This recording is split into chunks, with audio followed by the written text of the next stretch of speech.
अस्सलाम वालेकुम दोस्तों, मेरा नाम है इशफाक अहमद अब्बासी और आप देख रहे हैं हमारा यूट्यूब चैनल जानिए विद इशफाक अब्बासी। आज हम इसराइल और फ़लस्तीन के हवाले से दूसरा प्रोग्राम कर रहे हैं, जिसमें हम इसराइल का ज़रा पस मंज़र आपके सामने मैं रखना चाहता हूँ। देखें, इसराइल का जो पुराना नाम है वो यरूशलेम है, और यरूशलेम के बारे में कहा जाता है कि ये दुनिया का सबसे कदीम तरीन इलाका है। यरूशलेम को 52 टाइम्स 52 दफ़ा इस पर हमला किया गया है, और इस पर यरूशलेम पर 44 मरतबा कब्ज़ा किया गया है। यरूशलेम पर ही 23 मरतबा इसका मुहासरा किया गया है, और यरूशलेम को इसलिए दुनिया का सबसे कदीम तरीन शहर और कदीम तरीन इलाका कहा जाता है। 2 मरतबा यरूशलेम जो है ये तबाह हुआ है, मुसम्मार हुआ है। पहली दफ़ा 586 कबल मसीह में शाह बाबुल इराक जो था बख्त नसर, वो उसने इसको तबाह किया और 1 लाख से ज़ायद यहूदियों को अपने साथ ग़ुलाम बनाकर इराक ले गया। उसके बाद दूसरी दफ़ा 70 ईस्वी में रोमी एक जनरल था जिसका नाम था टाइटस, जनरल टाइटस।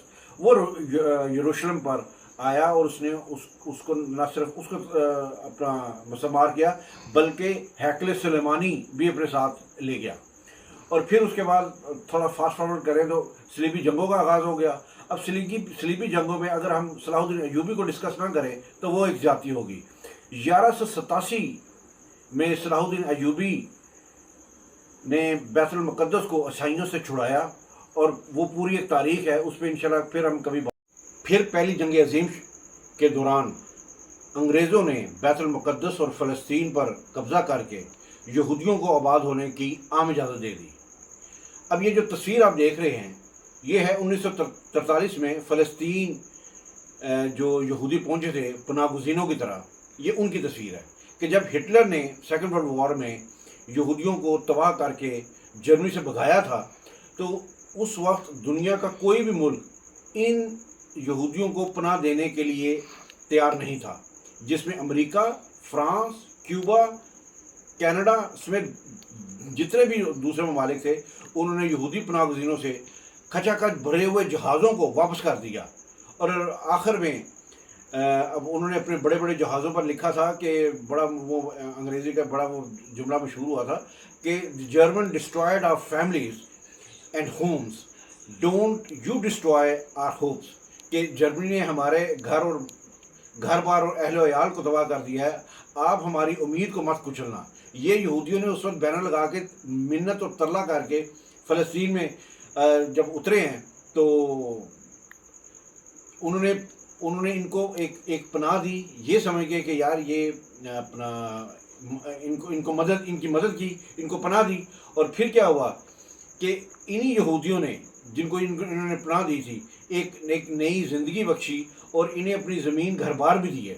और फिर यही यहूदी एहसान फरामोश ये जो पनाहगज़ीन इसराइली यहूदी हैं, जो अपने मौसन फ़लस्तीनियों को मार मार कर एहसान का बदला अब चुका रहे हैं, ये एहसान का बदला ये चुका रहे हैं।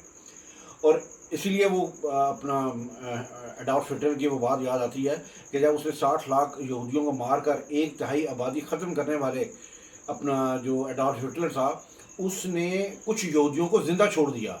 और ज़िंदा छोड़ते हुए उसने ये तारीख़ी जुमला कहा था कि मैं इनको ज़िंदा इसलिए छोड़ रहा हूँ ताकि दुनिया देखे कि मैंने इनको मारा क्यों है। असल में बैतुल मुक़द्दस दुनिया में 3 बड़े मज़ाहिब के लिए इंतहाई इम्पोर्टेंट है।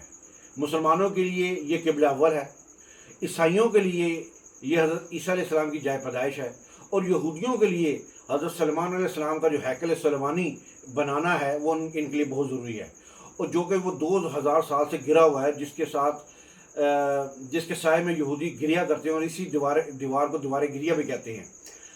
अब इस 3rd टेम्पल को बनाने के लिए यहूदी किसी भी कीमत और किसी भी हद तक जा सकते हैं, हत्ता कि अगर ये कहा जाए कि वो खुदा न खास्ता मस्जिद अक्सा को शहीद भी अगर उनको करना पड़ गया तो वो पीछे नहीं हटेंगे। और हम 2 बिलियन मुसलमान सिर्फ 1.5 करोड़ यहूदियों के आगे बेबस हुए हैं। ये दरअसल हम बेबस नहीं हैं, बेहिस हैं। और बेबस और बेहिस में सिर्फ एक फ़र्क है कि बेबस कर कुछ नहीं सकता اور بحث کرنا کچھ نہیں چاہتا، اور یہی ہماری مسلمان قوم اور امت کا حال ہو گیا کہ ہم بحث ہو چکے ہوئے ہیں، ورنہ ہمارے مسلمان بھائیوں کا جیسے خون وہاں بہایا جا رہا ہے، اس کی کوئی نہ کوئی قیمت تو ہمیں ان کی ادا کرنی چاہیے تھی، لیکن ہم ٹس سے مس نہیں ہو رہے۔ اللہ تعالیٰ ہمیں اپنے مسلمان بھائیوں کے ساتھ اظہار یکجہتی صرف نہ کرنے کی، بلکہ ان کے ساتھ کندھا شانہ بشانہ لڑنے کی بھی توفیق عطا فرمائے۔ السلام علیکم ورحمۃ اللہ وبرکاتہ۔